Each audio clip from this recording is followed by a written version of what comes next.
My dad is the most patriotic person that I know. He loves his family, he loves country, he believes in freedom for all. That was always his stance. It's why he was in all of the groups and did the major fundraising for the War Memorial. But yeah, my dad just, freedom and country are number one. Actually, number three would be family after that. So, yeah, he's a great guy, but he will bend over and help anybody. But once you say they're a veteran, he's right there, assisting and believing and flying the flag for every occasion. He believed in, like now, in the freedom for his country.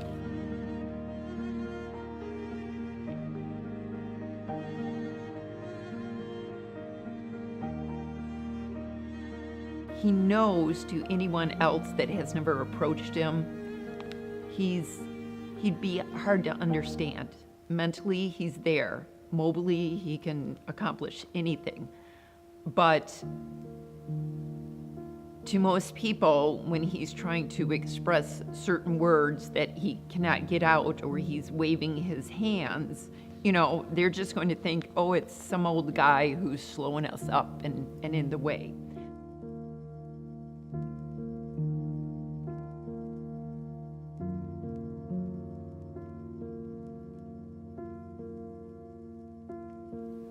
He entered at 17. Most people were thinking about probably their senior homecoming or what colleges they were going to go to. He and his friends made a pact that they were going to enlist, and they backed out. In high school, his sophomore and junior years, Dad was lettering put into varsity ahead in all of his sports. And he was very popular, and he had it really, a lot of dates and different things. So in high school, he was ooh, look, Bruce MacDonald. My dad enlisted a few days after his 17th birthday. He didn't even finish high school at that time. So he entered and he was going to prove himself. And then he had to prove himself to all the older people that had enlisted. So he wanted to be a symbol of the Air Force. So he went in, yet he was kind of telling everybody he was 18, 19, 20. So they wouldn't, belittle him. This was a cutthroat. You make all of the skills, you make shooting, fighting, everything. And he knew he was going to a country where most of the men were coming back. So he couldn't say he was 17 and, as he used to say, green behind the ears.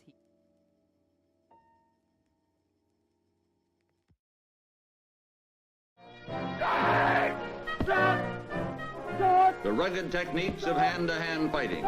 Part of the Special Combat Preparedness Course at Lackland Air Force Base, being given all Air Force security police who are going to Southeast Asia.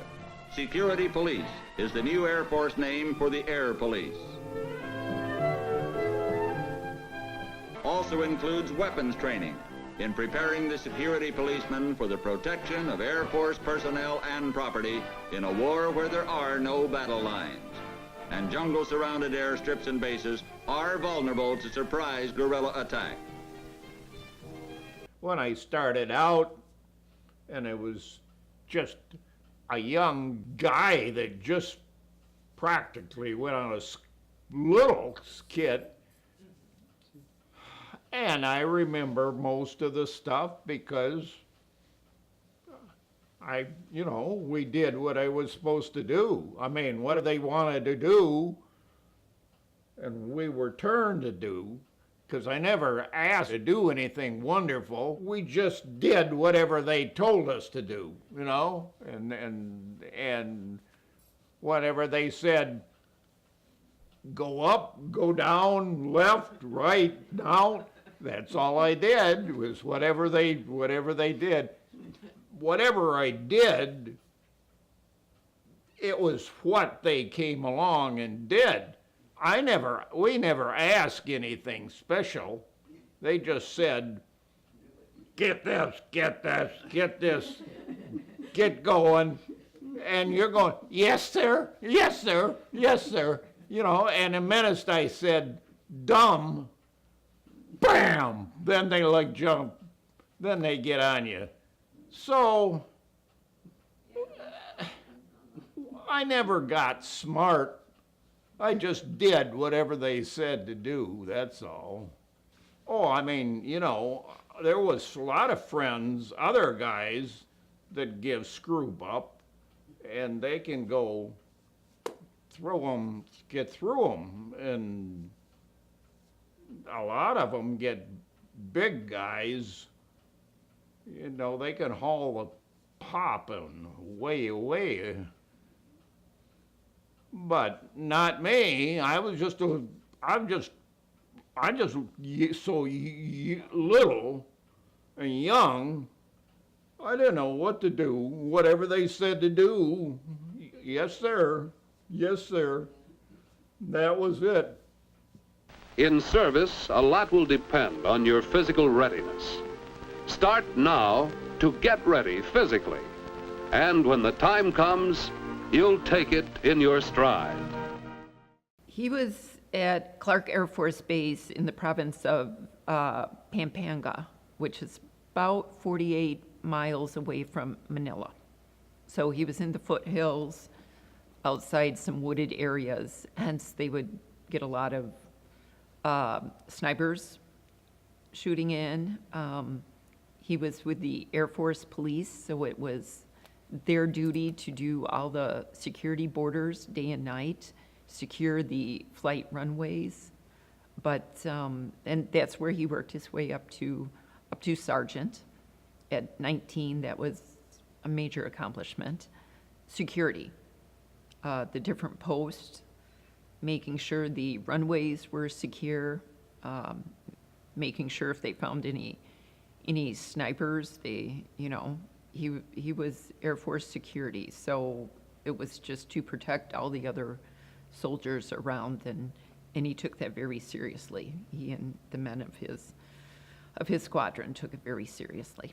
Most men that were sent to Clark were sent out on the front lines, hence the rice paddies and the wooded areas and such. But then you also filled your duties of the assignments you were given. So it wasn't just stand at the outpost and then jump in a Jeep and run up and down the airway and such. It was, you know, avoid the bullets and nighttime going out and securing the safety and going into the woods and the foothills and the caverns and such. So it was a lot to take in at 17, 18, and 19 when you really just wanted to go home. People over here for taking care, doing things, and other out in the country, they're bad and we're bad. That living in a nice place, living up and doing nice, and the other bunch is out in the bad side, where the bad people are. And it's different art deal. Sometimes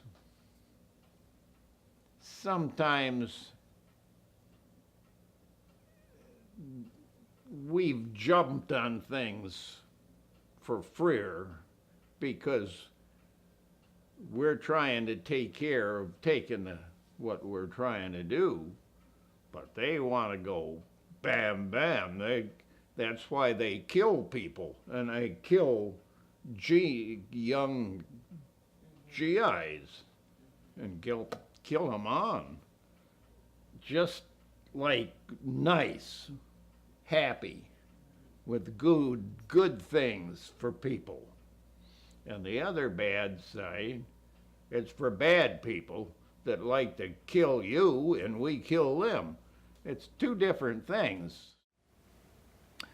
Watching his good friends get shot around him was probably, you know, as any soldier, you connect, you have bonds, And all of a sudden, these guys that have your back and you have them, they're gone, and you can't protect them or bring their body home or do anything like that. He made a lot of really good friends that some unfortunately didn't come back. Most of them that he was close to, luckily, did.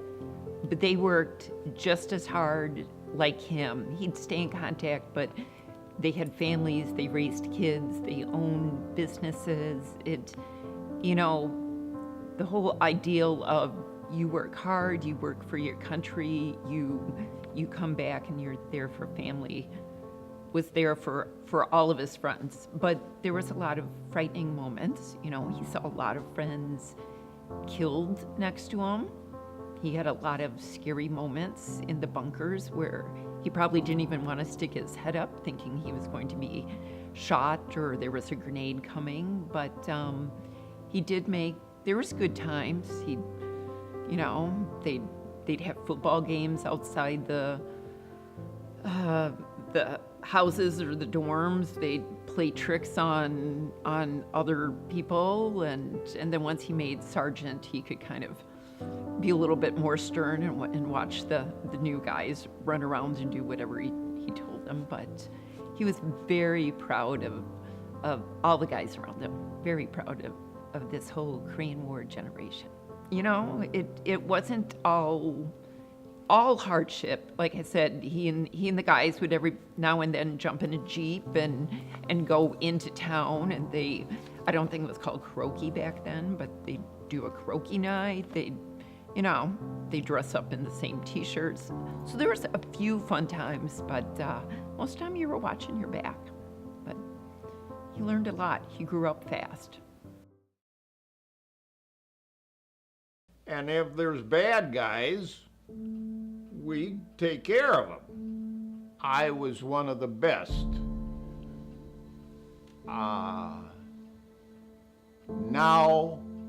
Now I'm with the big guy, okay? Like when we were little, well, now I'm the big guy. And I say, you do this, and you do that, and you do that. You follow me, and you go by me, because I'm the best.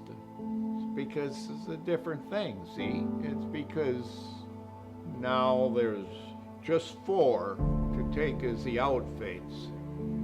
And I take my group, but I'm the top son, and they're the rest of the guys. Even we lived out in the sides, they carried out for good work. They hauled a lot of stuff and made the stuff. And then we get it out. Of course, we didn't do anything, so you're sitting all like crap. But it's pretty good. And the people, then we're living in the good times, we got better than what we're bringing in. I know that.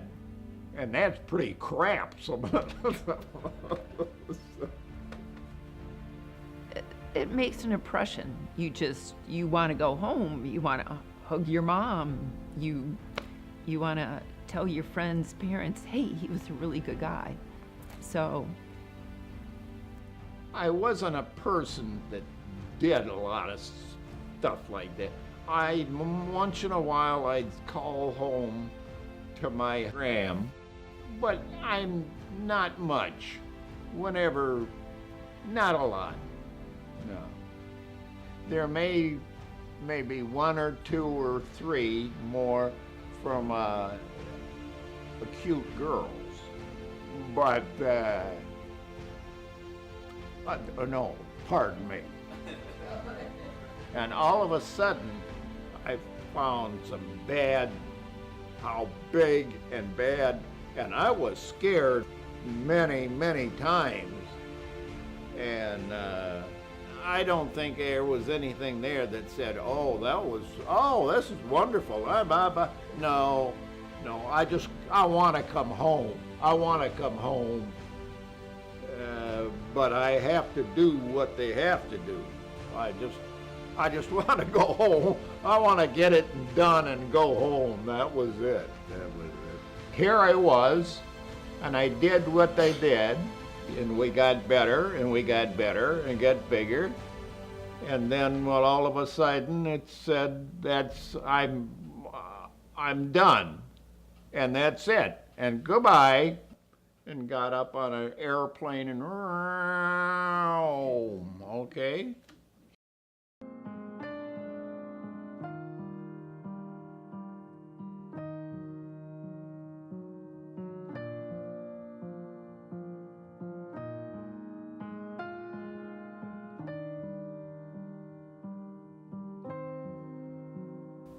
Coming stateside on the freighter a few days before Christmas, in the Philippines, they were told that a few hundred men could go home.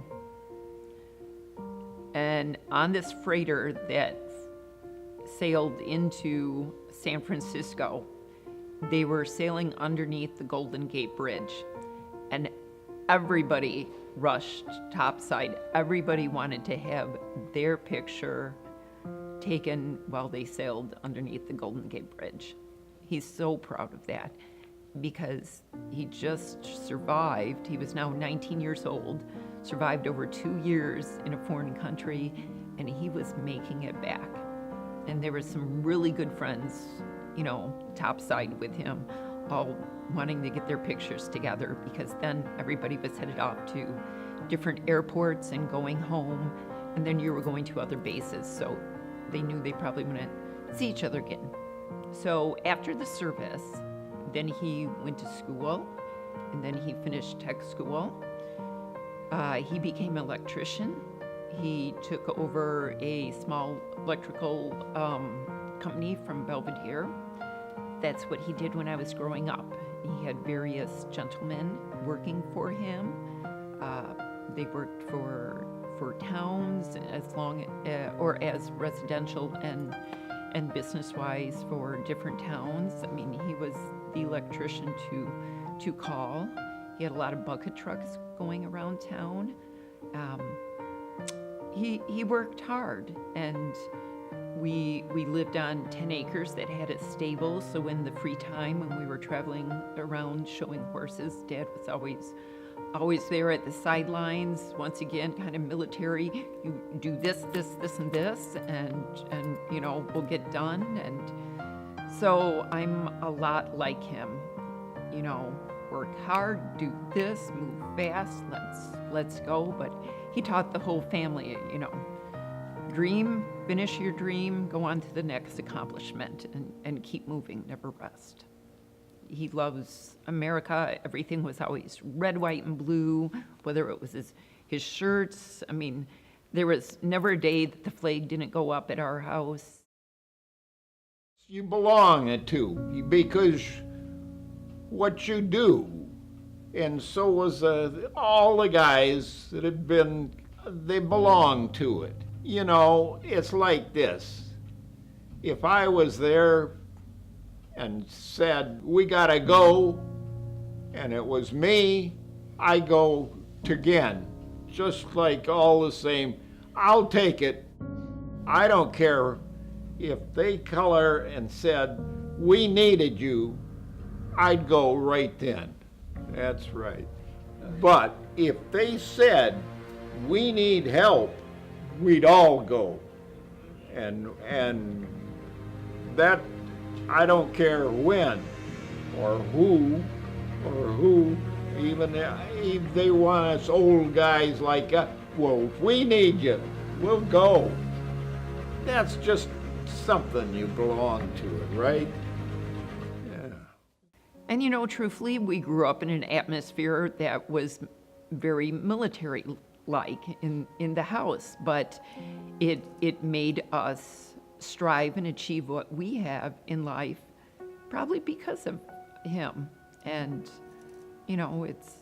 he's still that way. If the stroke hadn't taken, a lot of his abilities to communicate or read and write, but he's still very stringent on, you get up and you do this, and you know, you still wear your flag pin and or your military outfit, and yes, and anytime they need the group for funerals or flag raising, and even though he cannot speak well, he is there saluting, and he's very proud of it. He stands for and learned and believes that you fight for your freedom, and if you gave the ultimate sacrifice, it's for the rest of us that continue. And most people just look at old people as, oh, they're slow, or they don't know anything that's relevant to us, or they aren't tech savvy or anything, but they don't realize that at 18, 19, and 20, those guys or those men and women had the same hopes and dreams. They wanted to come home, they wanted to finish college, they wanted to hug their family, and a lot of them couldn't. But Dad is so proud that he could do that, and that he just stood for what America stands for. Once he entered the Air Force, and he was just so proud to be in the Air Force, and he saw what it took to survive, then he realized this is what we have to do, and this is what I should teach others, but this is what America stands for. You sacrifice whatever you have to just for the rest of America to be able to, stay home, own a business, have a family, send your kids to college, whatever they want to accomplish. He just didn't want any other country to interfere with what we have in America, because he loves America. My dad loved all of the holidays. They would always march in the 4th of July parades in different towns, Veterans Day, and then he and his group would go to nursing homes and get slippers and blankets for any of the older gentlemen, anything to give back to any other veteran. But he loved the holidays. Except at our house, you flew the flag every day, and every day was something to be proud of as an American and a soldier. But no, he loved the holidays. It was something to celebrate America.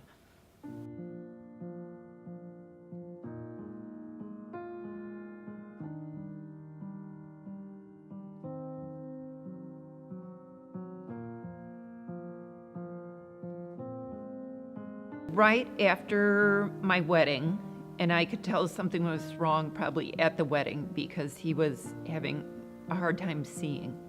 But then he had his stroke, and he went from the caregiver, taking care of everything from business and boards and helping my mom, to my mom becoming the caregiver. So at about 90 pounds, she's taken on a lot and knows that she can't pick him up if he falls, so it's great that his mobility is there. But we do sit there and try and help him search for words. And now after 3 years, it's gotten easier. You know that cat is really a word for like 6 different things, from food to an automobile. But luckily they have each other. They met in Belvedere. My mom was a nurse and my dad was back from the war, and they met in Belvedere. It was, a small town in the early 50s, so there's only a few people your age, and they had some mutual friends, and so they met, and by the 3rd date they knew it went, and they were married less than a year later, or about a year later. I think my dad is the pillar of the family. He will be always larger than life because he accomplished something at an early age when the rest of us, I started college at 17, and I thought, wow, at this time my dad was in the Philippines fighting a war. He taught us to be tough and driven and don't let obstacles stand in our way and be feisty, and I think I am just like my dad. Bill Dorn is my dad's best friend. And they weren't, fighting in the Korean War next to each other, because Bill was in Germany and my dad was in the Philippines. Entirely two different branches of the military, but they have a kinship. And Bill is so patient, and he understands what my dad is trying to say after the stroke. And he also understands all the groups and the fundraising and what being a Korean War soldier means. That, those two are like a couple little peas in the pod. They should have grown up together and gone to grade school and high school, and you would think they did. You would think they came from the same neighborhood and were enlisting together and such, but really they've only known each other for about 16 to 20 years, something like that. But my dad's a single child, and Bill is the brother he never had. Jayde was 3, I believe, when they became neighbors, and Jayde was the granddaughter that he would always get to see every day. He loves Jayde. He just wants to hug Jayde. Jayde is his little girl, and no matter what you accomplish or where you go, Jayde will always be his little girl. My relationship with my vet, Bruce MacDonald, is a relationship that I hold near and dear in my heart. When I was about 3 years old, Bruce and his wife Mary moved into the house next to me, and they were very welcoming. They came over right away, introduced themselves, and they've always been there for our family, and they have become our family as well. They were always there to look out for us, whether it was me and my brother were home alone and we just need to make sure that we weren't gonna do anything, or we just didn't want to be home alone and we wanted someone to talk to. They were always right there and welcoming for us to come in, and the amount of stories that they've told us throughout their lives has definitely made an impact on my life. Bruce and Mary were always another set of grandparents to my brother and I. They're always someone that we knew we could trust and turn to in a time of need. And I think it's really made an impact on them, especially with Bruce's and the family's latest loss with his wife, Mary. Mary was always such an outgoing person, and every time you saw Bruce and Mary, they were always together. You never see Bruce without Mary, or you never see Mary without Bruce. Whether it was him outside doing lawn work, she would be sitting right there on the bench. And I think their characteristics and their personalities and the way that they grew to our family has truly developed me into the person that I am today. And I think that people really shouldn't take that for granted, because you never know when it's someone's last day. Because it was Jayde, he did it. Anybody else, it would have been a definite no. But because it was Jayde and Jayde was going to come over and see them, he agreed. Probably because he wanted to dress up in his military whites and have her be proud of him. So he wants to portray that he is still vivaciously a patriotic, soldier, that he really wants to see the end result, because he wants Jayde to be proud of him, and he wants his family to be proud of him, and he just kind of wants to leave something behind that has the red, white, and blue flag flying behind him. Their family really is our family to us.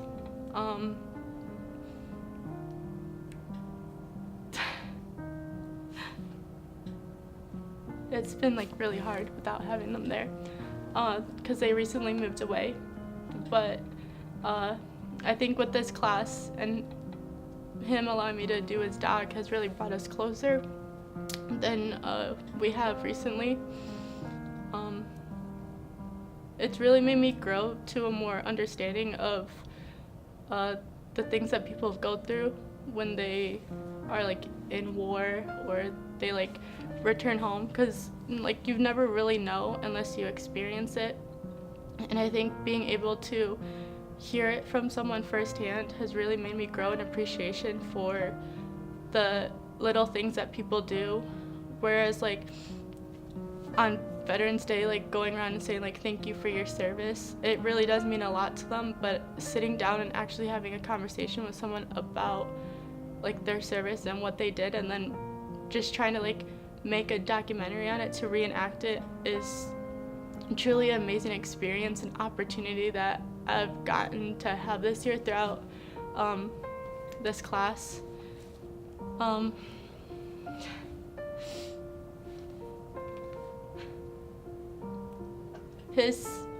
Bruce's story with going into the service at such a young age is truly inspiring, because like thinking now, like a lot of kids my age, especially with this generation, we take a lot for granted.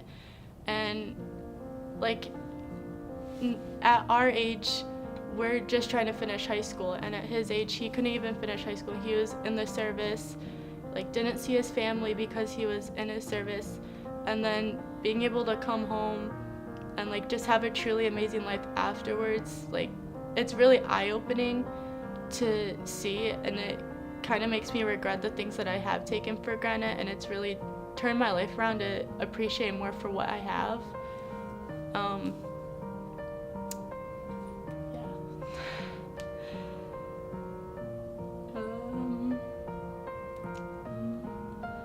I think the Harlem Vet Doc Project, this class, it's an amazing experience to hear the different stories and different situations that people have had to go through in their life that like you wouldn't imagine going through it yourself.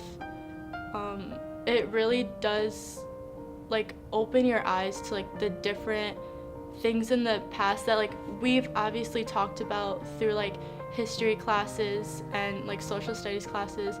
Like we'll talk about it, but actually hearing stories from someone firsthand really does make a difference, and it really makes a better understanding of like the sacrifices that people have to go through, whether it's losing loved ones, losing best friends, or like even like the after effects of like having like PTSD and like struggling with stuff that they go through. It really takes on a whole new appreciation, and I just want to say thank you to all of you who put in your time and your sacrifices to make America a better place. And to Bruce, just know that you always make me proud. I love you very much. Dad should know that the entire family is proud of him. We love him, and we do believe he's the most patriotic man that we have ever known.